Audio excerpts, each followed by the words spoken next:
everyone, and welcome back to Lucky Loaders 15, where I'll be giving you 5 tips for tomorrow's horse racing action. Now, before we get stuck into them, I just want to thank all the support I've had and the messages over the last 24 hours or so with my winning long shot at Epsom on Thursday evening with Ascot Day. Final SP in the end was 50 to 1, and I did see earlier in the day it drifted out to 80 to 1, and some people screenshotted me saying that they got on those prices. Fair play to you if you did that. But yeah, that actually broke my YouTube channel record here, tipping my biggest ever long shot winner. I think the previous record, you have to go back to 2018 when Joe Farrell won the Scottish National. I've had some big price winners along the way. I definitely have had a few like 25 to 1 shots and 28 to 1s, but yeah, not a 50 to 1 winner here on the YouTube channel. So thanks for all your support, and hopefully it means we can have a good July after what had been looking like a terrible first day. But yeah, Ascot Day definitely lived up to its name and saved us. But yeah, that was a good result. Also as well, I should say that I'm recording this video a little bit earlier than usual. I'm recording it just after 1:30 on Friday afternoon. That's because I'm really busy this weekend. I just wouldn't have had the time to make this video later tonight.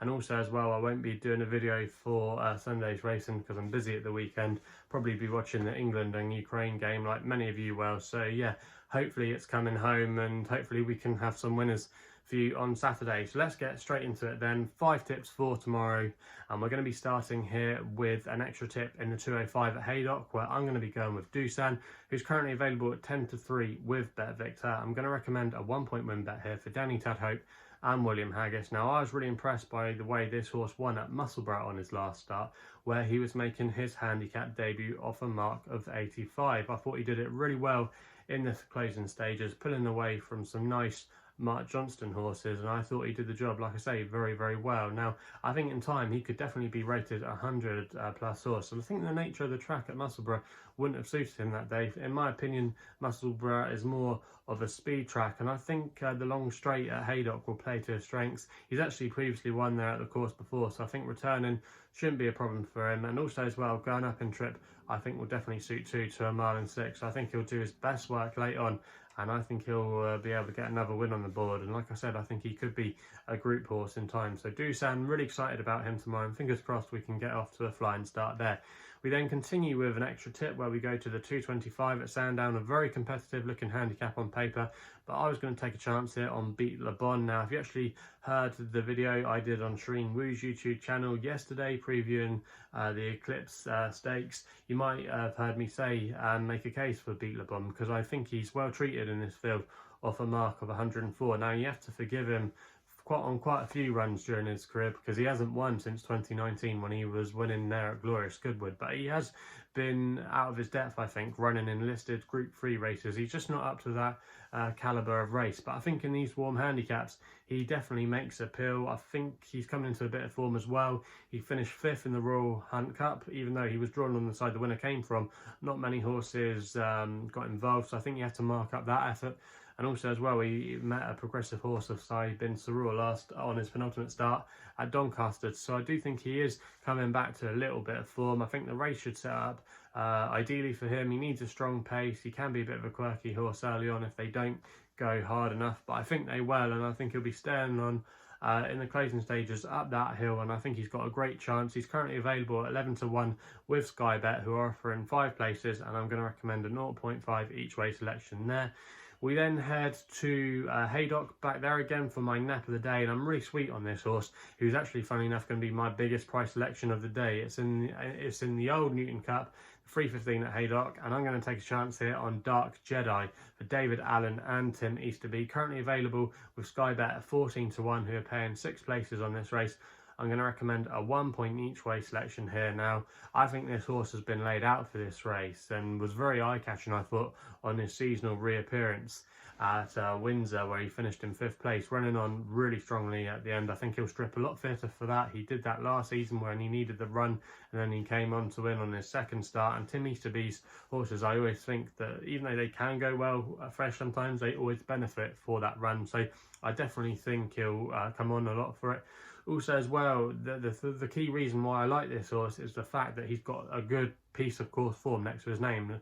He's only ever run at this course once, but it came last year when he finished 2nd in the old Borough Cup behind Yukon Glen, who's now a group quality performer, and that was a good run that day, over 1 mile and 6, and he just got to the front too early and was just closed on by Yukon Glen in the closing stages. I think over this trip, over 1.5 miles, he's still very unexposed. If you actually look at his whole career profile, he was kind of racing over 1 mile, 10 furlongs, but he definitely has it in his pedigree to be effective over this trip. And also as well, he won't mind the rain that could come to Haydock tomorrow. It was on soft ground when he came second last year at Haydock behind Yukon Glen. So I think he's got a lot of things in his favour. I think he'll be handy. He won't be too far back, which is what you need to normally be in these handicaps, in my opinion.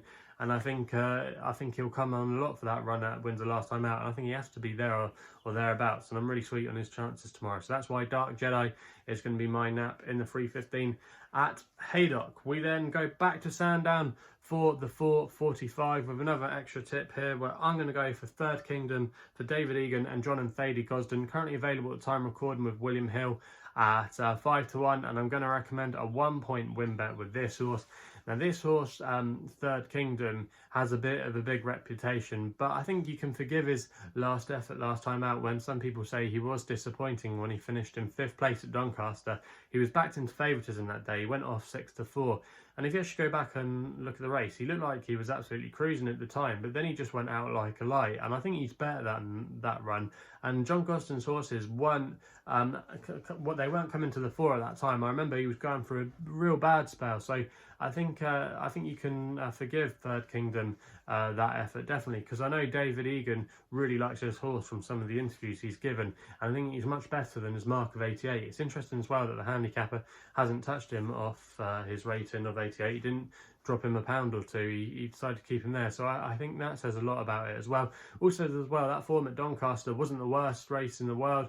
The winner from Nigel Tinkler's stable went on to win again since, so I don't think it was a bad effort, and I think just having a little bit of a break will freshen him up. Also as well, another key thing with him tomorrow is coming back to 7 furlongs. I ultimately don't think he is going to be a miler. He might get there in time, but I think 7 furlongs could be his ideal trip. He's shown a lot of speed, especially when he won on the all-weather at Newcastle last year. So I do think Third Kingdom's got a good chance in this race, and he could be much better than his mark of 88. So that's why he's going to be my tip there. At Sandown, we then end with my next best of the day in the last race at Haydock, going to the 4:55, where I like the chances of Up It's Maggie. You might remember we put her up as a winning nap a couple of starts ago at Carlisle, but she's currently available at 4-1 tomorrow for Kieran Schofield, claiming 5, and he's riding for Tony Coyle. Now, like I say, we put this horse up a couple of starts ago when she won at Carlisle. She beat quite a decent field there at Carlisle. There was some real nice fillies in that race, and she did it very, very well. She then went to York on her last start, where she took on the boys in a Class 2 contest. It's actually a Class 4 tomorrow, so she's dropping down into easier waters, but that was still a really good run at York, where she finished 3rd, again against some nice types that were rated much higher than she was, and she just got headed late on. But I think over 5 furlongs she's more effective, and if the rain was to get into the ground tomorrow at Haydock, she would really like that. She's got a good record with cat in the ground, and I just think that with a good draw and stall 4, she'll be in a good handy position, and she should have too much for this field, in my opinion. And despite having a big weight, Kieran Schofield's £5 claim will come into good effect, and also as well, he's got a really good relationship with this horse. I could even see her going off shorter than 2-1 come post time tomorrow. I think Up It's Maggie has got a good chance in the finale at Haydock, and that's why she's going to be my next best of the day. So they're the 5 tips for tomorrow's racing. If you're still enjoying these videos, remember to subscribe here to my YouTube channel, Lucky Loaders 15, if you haven't done so already. Also as well, you remember to give me the thumbs up and let me know in the comments box below what you'll be back in tomorrow. Also as well, if you want to follow me on social media, Twitter is the place to do so, where my handle is at Lucky Loader 15. And if you want to find out a little bit more about myself, my website is www.chrisloaderracing.co.uk. So please gamble responsibly. Hopefully we can have some winners for you tomorrow, and we'll be seeing you soon.